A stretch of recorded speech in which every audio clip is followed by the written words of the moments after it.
Өнөөдрийн мэнд хүргэе. Танилцуулга хийж байгаад баярлалаа. Тэгэд энэ танилцуулгын маань нэр цахилгаан дулааны эрчим хүчний өвний өсөлт болоод үр дагавар гэж эхэлж байгаа. Тэгэд энэ үр дагавар нийгэм болоод ард иргэд аж ахуй нэгжүүдэд хэрхэн тусч байгааг илүү дэлгэрүүлж мэдээлэл өгөх боломжтой юу гэдгийг тодруулмаар байна. Та бүхэн мэдж байгаа манай эдийн засаг хүнд байна. Ард иргэдийн амьдрал хэцүү байгаа. Аж ахуй нэгжүүд ч хүнд байдалтай байгаа. Тэгэхээр энэ цахилгааны өсөлт тодорхой хэмжээгээр ард иргэдэд төдийгүй аж ахуй нэгжүүдэд санхүүгийн дарамт учруулж байгаа гэдгийг бид нар мэдж байгаа. Бид нэр энэ эрчим хүчнийхээ салбарыг аврахын тулд засгийн газартайгаа их хурланд нийлж хагаад ард иргэд аж ахуй нэгжүүд дээр энэ ачааллыг үүрүүлсэн. Бид бол ард иргэд аж ахуй нэгжүүдтэй талархаад барахгүй байх ёстой гэж би боддог юм аа. За үүнтэй холбоотойгоор энэ үр дагаврын тухай асуудал нийгэмд ард иргэд аж ахуй нэгжид хэрхэн нөлөөлж байгаа талаарх илүү дэлгэрэнгүй наривчилсан судалгаа бий юу эсвэл цаашид гаргах уу гэдгийг тодруулмаар байна. За айл өрхийн одоо хөнгөлөлт байгаа. Энэ яг хідэн айл өрх ямар хөнгөлөлтөд хамрагдж байгаа вэ гэсэн тоо мэдээллийн дээр бас байхгүй байгаа даа. Энэ тоо мэдээллийг бас өгвөл зүгээр байгаа даа. За манай энэ амжиргааны нөхцөл байдал одоо үүсэж байгаа эдийн засгийн асуудалтай холбоотойгоор нэлээд хүнд эмзэг байдаг. Дундаж давхаргад байгаа айл өрхүүд жаахан юм нэмэгдэхэд юмны үн нэмэгдэхэд ядуурлын давхар руу орчдог. Ядуурлын давхаргад байгаа айл өрхүүд мөн ялгаагүй нэн ядуу руу орчихдог. Тэгэхээр энэ цахилгаан дулааны үн өссөн явдал маань Монголын ард иргэдийн ядуурлын түвшинг нэмэхэд ямар нэгэн байдлаар одоо нөхцөл байдлыг үүсгэсэн үү, ийм одоо асуудлууд гарсан уу гэдэг наривчлсан судалгаа байгаа эсэхийг тодруулах гэсэн юм аа. Баярлалаа.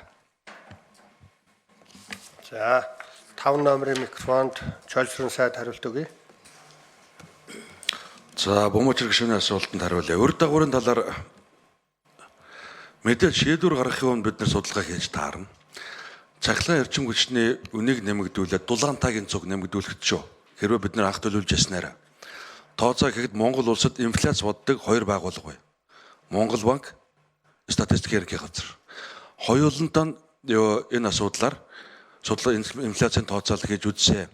Нийтдээ 2024 оны төгсгөл 2025 он 2026 оны эхний хагас гэхэд нийтдээ 2.4% инфляцийн одоо нэмэгдүүлэх юм нөлөө үзүүлэх юм байна гэдэг ийм судалгаа гарсан. Тэгэхээр 2.4% мэдээж ийм инфляц өсөхөд бол тодорхой хэмжээний хүндрэл үүсэж байгаа нь тодорхой. Ер нь бол бид нэр бол засгийн газар энийг ярихдаа инфляцийг бол ямар ч байсныг 1-2 тоонд бариад алдчихгүй тулд одоо сая тэр эрчим хүчний шинжилгээ дунд нь очиж зогсчод хойшлуулчаад байна шүү дээ. Дулааны үнийг нэмэгдүүлж чадахгүй гэх мэт ийм асуудлууд бий. Зүгээр ингээд ард түмдээ яриад олон жил сүүлийн удалны ялангуяа 90 оноос хойш арчлын 35 жилийн хугацаанд олон нийтэд таалагдах гэж энэ цахилгаан дууны үнийг улс даяар үн биш тариф болгож мөрдүүлээд зардал нь зах зээлийн бод төртгөр гарсан шалтгаалаад 30 хэдэн жилийн хугацаанд алдагдал яваад ирсэн ийм л салбар байгаа юм. Одоо энэ 90 оноос хойш энэ зах зээлийн нийгэмд харилцаанд жилж чадаагүй Монгол улс цөөн хэдэн салбар байгааг нэг нь манай эрчим хүчний салбар. Эрчим хүчний салбар байна. За энэ нийгмийн даатгалын тогтолцоо, тэтгэврийн систем маань хамтын тогтолцоонд байна. За энэ зорчигч тээврүүд байна. Бүх төрлийн төмөр замын автобус гээд гихмэд ийм хуучин коммунизмаараа яваад байгаа юм шиг зах зээлийн харилцаанд яваад байгаа юм шиг юуж мэддэхгүй ийм нөхцлүүд байгааг нэг нь энэ.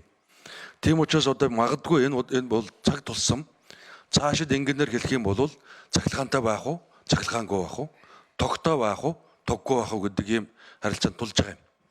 За зүгээр 300 кВт цаг эрчим хүчний хэрэглээтэй байсан айл жишээлээд ирэх юм бол 35 мянган төгрөг 300 кВт цагийн хэрэглээ хуучин үнээрээ бол 35 мянга орчим төгрөг байсан. Нэмэгдүүлсэн үнээр тооцлоо гэхэд 52 мянган төгрөг болж сардаа тэр айлын нэг хэрэглээ 18 мянга орчим төгрөгөөр нэмэгдэнэ. Бусад энэ цахилгаанаар халаалтаа шийдэж байгаа айлуудын тухайд бол арай илүү хөндрөл байгаа учраас бид нэр сүүлд нэмж одоо хөнгөлтийн түвшиг нэмэгдүүлж өгсөн ийм л алхам болж байгаа. За энэ айлуудын тухай зохицуулахаараа миний дараа төвшин ярьцгаараа. За ядуурлын төвшин нэмэгдсэн үгүй юу гэдэг ийм судалгаа байна. Яг энэ зөвхөн инфляц болон бусад орлого зарлагын одоо зөрүүнээс шалтгаалж ядуурлын төвшин яригдах бах. Ерхөөдийн орлого зарлагын төвшин.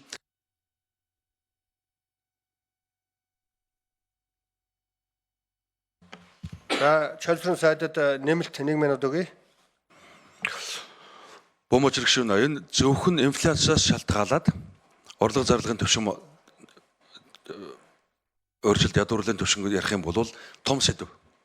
Зөвхөн энэ цахилгааны үнийн өсөлтөөс нь шалтгаалаад энэ дотроо хэдэн хувь гарах уу гэдгийг бид нар энэ улирлын төгсгөл статистикийн ерөнхий газар одоо энэ тооцоололыг гаргадаг.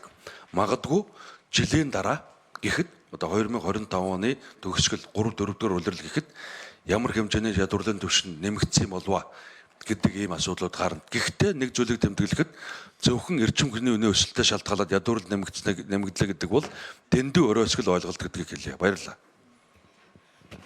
За ингээд